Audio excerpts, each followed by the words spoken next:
नंदन आभार है आप सबका एजुकेशन इलाहाबाद के चैनल पे। मैं हर्ष प्रवृत्ति अध्ययन छात्र इलाहाबाद विश्वविद्यालय उपस्थित हूँ आप सबके समक्ष एक अति महत्वपूर्ण जानकारी के संदर्भ में। ध्यानपूर्वक पूरी वीडियो को शुरू से लेकर अंत तक देखिएगा, जिससे एक महत्वपूर्ण जानकारी से आप वंचित ना रह जाए। इलाहाबाद विश्वविद्यालय के संदर्भ में आप सबको ये समस्या का सामना करना पड़ रहा है। जो भी पीजी के अभ्यर्थी हैं जो एंट्रेंस एग्जाम देने जा रहे हैं इस वर्ष, एप्लीकेशन फॉर्म भरने में उनको दिक्कत आ रही है। किसी को एप्लीकेशन फॉर्म नहीं दिख रहा है, किसी को यही नहीं समझ में आ रहा है कि किस किस कोर्सेज के एप्लीकेशन फॉर्म जारी किए गए हैं। ठीक, और आपको ये मैं जो है इस वीडियो के माध्यम से क्या क्या बताने वाला हूँ ये समझ लीजिए कि मैं ये बताऊंगा कि आपके इंपॉर्टेंट डॉक्यूमेंट्स क्या हैं जो आपको तैयार रखने हैं एप्लीकेशन फॉर्म भरने के लिए। एप्लीकेशन फॉर्म कब से आपका जो है शो होने लगेगा ये बात करेंगे, और क्यों नहीं हो रहा है इस पर भी बात करेंगे। डिटेल जो है एनालिसिस करके मैं बता रहा हूँ। और सबसे पहले एक विनम्र निवेदन है आप सबसे कि अगर आपके मन में पीजी एंट्रेंस से रिलेटेड कोई भी छोटे से लेकर बड़ा सवाल हो आपके मन मस्तिष्क में, तो उसे कमेंट बॉक्स में लिख दीजिएगा। हम उस पे जो है यथाशीघ्र आपको रिप्लाई दे देंगे, जिससे कि आपके मन में कोई व्यवधान न रह जाए, जिससे कि आपको आगे चलकर कोई दिक्कत का सामना ना करना पड़े। मैं लगातार जुड़ा हूँ आप सबके साथ, विश्वविद्यालय के साथ। कोई भी खबर आ रही है तो पहुँचा दे रहे हैं आपके पास। तो अब यहाँ पे चीज़ें समझिए कि पीजी का जो एप्लीकेशन फॉर्म था, आपको पता है कि कल जो प्रेस विज्ञप्ति इलाहाबाद विश्वविद्यालय की वेबसाइट पे जो है जारी कर दी गई थी, जिसके माध्यम से था कि आज से जो है आपका एप्लीकेशन फॉर्म फिल होना स्टार्ट हो जाएगा। लेकिन एक चीज़ समझिए कि सर्वर का बहुत इशू आ रहा है, ठीक है, और आप सबके एप्लीकेशन फॉर्म नहीं खुल रहे हैं, ठीक है। और ये याद रखिएगा, चाहे आप LLB के हों, LLM के हों, MBA के हों, MCA के हों, MA, MSc, MCOM, सबके एप्लीकेशन फॉर्म एक साथ रिलीज़ किए जाते हैं। ऐसा नहीं कि पहले आपका PGT फर्स्ट का, फिर PGT सेकंड का, फिर IPS का, ऐसा नहीं होता है। सबके एक साथ जारी किए जाते हैं, जारी हो भी गए हैं। कुछ टेक्निकल इशू आ रहे हैं, इस वजह से आपके एप्लीकेशन फॉर्म नहीं खुल रहे हैं। उसके लिए परेशान नहीं होना। अब आप सब सरकारी रिजल्ट के चक्कर में बैठे हो, कई बच्चे, कितने बच्चे पूछ रहे हैं सरकारी रिजल्ट पे तो शो ही नहीं हो रहा है।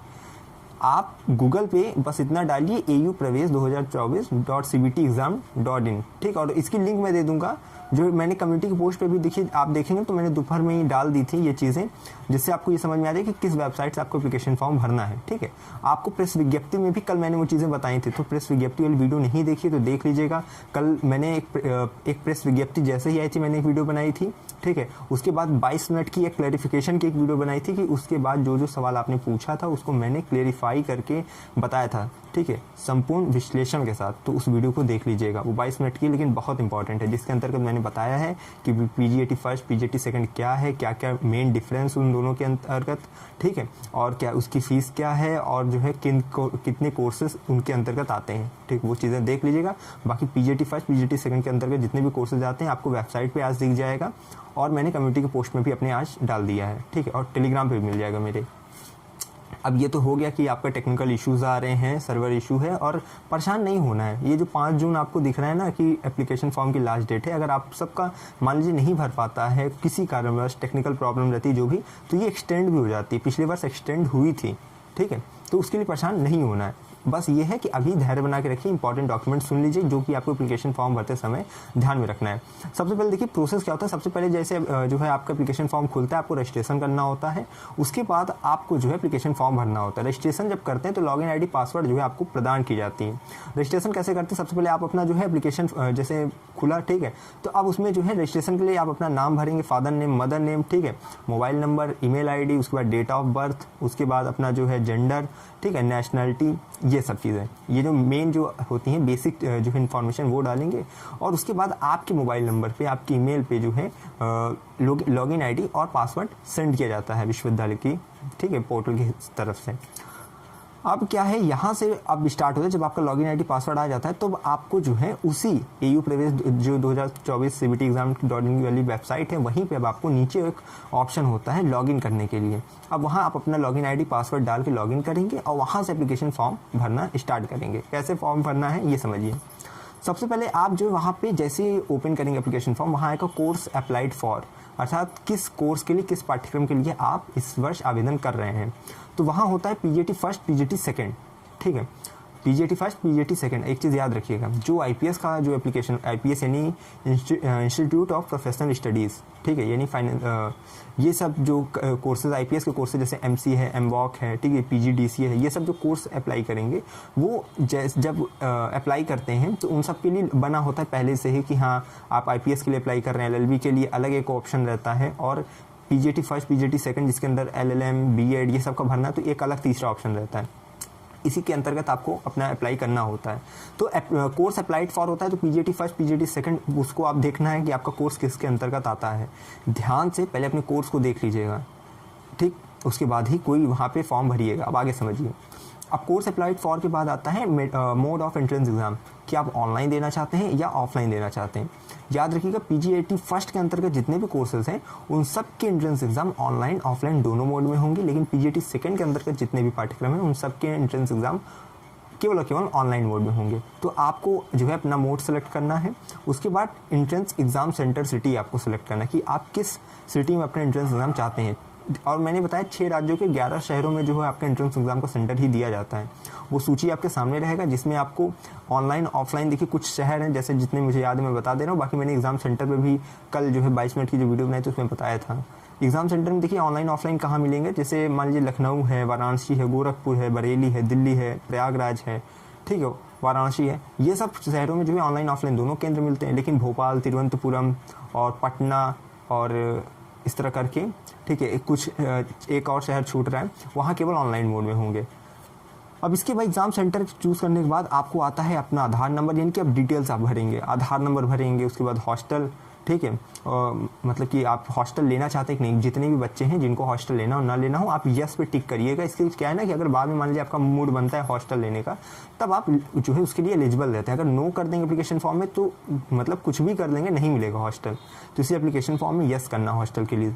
फिर उसके बाद कास्ट क्या है और उसके बाद इनकम क्या, ठीक है, ये सब। उसके बाद मदर फादर ये सब का नेम याद रखिएगा। जो भी एप्लीकेशन फॉर्म भरेंगे आप उसमें केवल और केवल आपको दस्तावेजों की जानकारी भरनी है। दस्तावेज ऐसा नहीं कि आपको वहाँ पे लगाना है, दस्तावेज केवल और केवल आपको वही अभी लास्ट में बताऊंगा किसका स्कैन करके लगाना रहता है। ये सबका केवल डिटेल्स भरनी है, ठीक है। तो ये मदर फादर नेम ये सब भरना है। उसके बाद आपकी आती है एजुकेशन क्वालिफिकेशन, यानी कि आपका जो है 10th में 12th में कितना मतलब किस बोर्ड से हैं, क्या रोल नंबर है, कितना पास किए थे, कितने का टोटल था, ये सब चीज़ें आप फिल करना है। उसके बाद आता है 10th 12th। उसके बाद यूजी का मान लीजिए आपके पास रिजल्ट नहीं है तो वहाँ पे एक ऑप्शन आता है अपीयर का, यानी कि आप अभी भी कर रहे हैं, ठीक है, यानी अपीयरिंग में है। तो यूजी का जो है आप मान लीजिए रिजल्ट अगर नहीं इस समय तो आप अपीयरिंग के माध्यम से जो है आप अपना एंट्रेंस एग्जाम का फॉर्म भर सकते हैं। लेकिन याद रखिएगा काउंसलिंग के समय यानी कि जुलाई के तीसरे सप्ताह तक आपके पास रिजल्ट होना अनिवार्य है, ठीक, नहीं तो बिना रिजल्ट के एडमिशन नहीं होगा। तो यहाँ पे आप अपना यूजी का जो है भरेंगे, किस यूनिवर्सिटी से हैं, कितना परसेंटेज पाए, अगर रिजल्ट है तो, नहीं है तो अपीयरिंग में करके आगे बढ़ाएंगे। उसके बाद देखिए यहाँ पे क्या है, उसके बाद अब जो फाइनल आता है कि अब आप जो एंट्रेंस एग्जाम देने जा रहे हैं उसके लिए आप अपना सब्जेक्ट सेलेक्ट कर रहे हैं। फाइनल ईयर में जो 2 लास्ट सब्जेक्ट रहते हैं आपके, उसमें से आपको या तो आप चाहे एक सब्जेक्ट से एंट्रेंस एग्जाम दे दें पीजी का, या चाहे तो दोनों से दे दें। एक सब्जेक्ट से एंट्रेंस एग्जाम देते हैं तो वही आपका जो है 50 क्वेश्चंस आते हैं। अगर 2 सब्जेक्ट से देते हैं, मतलब एक सब्जेक्ट से एंट्रेंस एग्जाम देते हैं पीजी का, ठीक है, तो मान लीजिए एमए आप देने जा रहे हैं, पॉलिटिकल से केवल देंगे तो 100 क्वेश्चंस आएंगे। अगर 2 सब्जेक्ट से दे रहे हैं तो 150 क्वेश्चंस आएंगे। एग्जाम पैटर्न में डिटेल वीडियो मैंने कल ही 22 मिनट की वीडियो में मैंने चीज़ें बताई हैं, उसको जाकर देख लीजिएगा, ठीक है। और हाँ, सब्जेक्ट से रिलेटेड एक चीज़ बता दे रहा हूँ, सभी सब्जेक्ट के सिलेबस यानी MA political science, MA geography, सब की डिटेल वीडियो मैंने बना दी है। चैनल पे आपको प्लेलिस्ट मिलेगी PGAT सिलेबस करके, उसको देखेंगे तो आपको जो है अपने सब्जेक्ट से रिलेटेड हर एक अपडेट पता चल जाएगी। एंट्रेंस एग्जाम का पैटर्न क्या है और किस बुक्स को लेना है, कट ऑफ कितनी जाती है, हाईएस्ट स्कोर क्या है, वो डिटेल चीज़ें मैंने बता दी है, तो उसको जाकर देख लीजिएगा। ये हो गया। यहाँ से आप जो है अपना जो है सब्जेक्ट जो है चूज़ करते हैं। लास्ट ईयर में जो 2 रहता है उन्हीं में से आप या तो 1 सेलेक्ट करें या 2 सेलेक्ट करें। नॉन सब्जेक्ट कैंडिडेट जो है नॉन सब्जेक्ट कैंडिडेट की मैंने वीडियो बनाई है, आई बटन पर लिंक मिलेगा, जाकर देख लेंगे कैसे फॉर्म भरते हैं उनके लिए, ठीक है। इसके बाद सब्जेक्ट जब चूज़ कर लेते हैं एंट्रेंस एग्जाम के लिए, उसके बाद फोटो सिग्नेचर आता है। 80 KB जो है उसमें रखना है आपको KB में, और ये जो होता है JPG या JPG 2 फॉर्मेट में आप दे सकते हैं। 80 KB के अंतर्गत होना चाहिए, और फोटो अपना देंगे, सिग्नेचर देंगे वहाँ पे, और उसके बाद जो है पेमेंट करेंगे। लास्ट आपका पेमेंट रहता है। आपको पता है जो PGAT फर्स्ट का इस वर्ष जो पेमेंट है वो जनरल EWS OBC के लिए 1000 है, और SC ST PH के लिए जो है 500 है। और जो है PGAT सेकंड की जो एंट्रेंस एग्जाम की फ़ीस है वो ये है, एप्लीकेशन फॉर्म फीस वो 1600 रुपये है जनरल EWS OBC के लिए, और 800 रुपये है SC ST PH के लिए। इस प्रकार से आपका पेमेंट हो जाएगा और आपको जो है फाइनल रसीद मिल जाती है वहाँ पे, ठीक। तो फाइनल प्रिंट आउट हो जाएगा। तो ये पूरा प्रोसेस रहता है एंट्रेंस एग्जाम के फॉर्म को भरने के लिए, और इसमें कहीं भी दिक्कत नहीं आनी चाहिए। लेकिन मुझे जो है जैसे भी किसी छात्र का मिल जाता है मैं एप्लीकेशन फॉर्म भर के बता दूंगा, उसके लिए परेशान मत होइएगा, मैं 3-4 दिन बाद ही बताऊंगा, ठीक है। तो एप्लीकेशन फॉर्म भरना भी बता दूंगा, क्योंकि सर्वर जब थोड़ा सही चलने लगे और आप तुमको परेशान नहीं होना, देर सवेर सर्वर चलना स्टार्ट हो जाएगा। और जहाँ तक है कल से आप जो देखेंगे तो आपका अच्छे से जो एप्लीकेशन फॉर्म भरना स्टार्ट हो जाएगा, ठीक। तो सर्वर का प्रॉब्लम जहाँ पे आएगा वहाँ परेशान मत होइएगा, बस ये धैर्य बना के रखना है, चैनल से जुड़े रहना है, जो भी अपडेट आ रही है चैनल के माध्यम से आपको प्रोवाइड कर रहा हूँ, प्रदान कर रहा हूँ। तो बस ये है कि चैनल से जुड़ जाइए, किसी भी तरीके से वीडियोस देखते रहिए, कमेंट करते रहिए, ठीक है। और जो भी कोई भी सवाल हो आपके मन में ज़रूर पूछिएगा, अपने मन में मत रखिएगा। इधर उधर बच्चों से पूछने से अच्छा है कि आप मुझसे पूछें, सही इन्फॉर्मेशन आपको मिले, ऑथेंटिक न्यूज़ मैं आपको बता दूँ और आप जो परेशान होने से बच जाएँ। तो मैं आपके लिए लगातार कार्यरत हूँ। तो आप बस इतना करिए कि चैनल से जुड़िए, लोगों को जोड़ने की कोशिश करिए। बाकी मैं हमेशा कहता हूँ कि अगर है इलाहाबाद विश्वविद्यालय में प्रवेश किया तो हम पर रखिए विश्वास, हमें विश्वविद्यालय के पास कोई भी खबर होगी खास पहुँचाते रहेंगे आपके पास। बहुत बहुत धन्यवाद, बहुत बहुत आभार।